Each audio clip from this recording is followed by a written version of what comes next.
গুড়ের পাটিসাপটা বানাবো। তা প্রথমে এখানে 1 কাপ ময়দা নিয়েছি। এবার এই কাপেরই মাপে 1 কাপ সুজি নেব, নিয়ে অল্প অল্প দুধ দিয়ে একটা ব্যাটার করে নেব। তা প্রথমে এখানে দুধটাকে জাল দিয়ে একটু ঠান্ডা করে নিয়েছি। এবার একবারে বেশি দুধটা দেবো না, তা এরকম অল্প অল্প দুধ দিয়ে ব্যাটারটা তৈরি করব। ব্যাটারটা করা হয়ে গেছে। এবার এখানে গুড়টা দিয়ে দেব, দিয়ে খুব ভালো করে এর সঙ্গে মিশিয়ে নেব। গুড় দিয়ে খুব ভালো করে মিশিয়ে নিয়েছি। এবার এখানে সামান্য একটু লবণ দেব, দিয়ে আবারও খুব ভালো করে মিশিয়ে নেব। দেখুন ব্যাটারটা ঠিক এরকম হবে।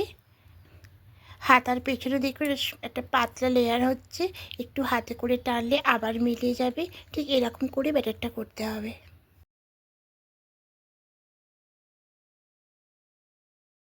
এদিকে একটা ননস্টিকের প্যান বসিয়ে দিয়েছি।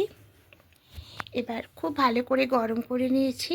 এবার এর মধ্যে 1 চামচ সাদা তেল দেব, দিয়ে এটাকে খুব ভালো করে চারদিকটা মুছে নেব।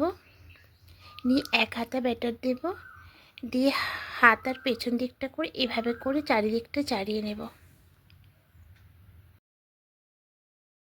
পুরটা যখন একটু এরকম শুকনো হয়ে আসবে, হাত দিয়ে দেখবে একটু শুকনো হয়ে আসছে, হাতে লাগছে না। ঠিক এই সময়তে সন্দেশের পুরটা এইভাবে করে দিয়ে দেব লম্বা করে। এবার এটাকে এভাবে করে রোল করে নেব। তা এটা হয়ে গেছে, এটা এবার তুলে নেব। তুলে নিয়ে পরিষ্কার করে আবার বসিয়ে দিয়েছি। আবার এখানে 1 চামচ তেল দেব, দিয়ে চারিদিকটা মুছে নেব।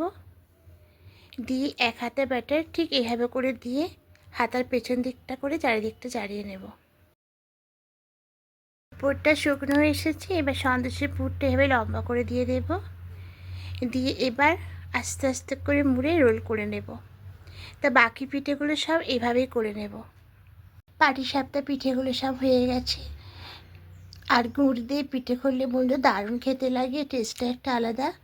আর যদি আমার রেসিপিটি ভালো লেগে থাকে তাহলে একটি লাইক করে দেবেন।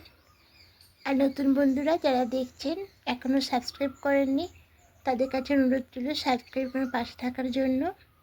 আমিও আপনাদের পাশে থাকবো।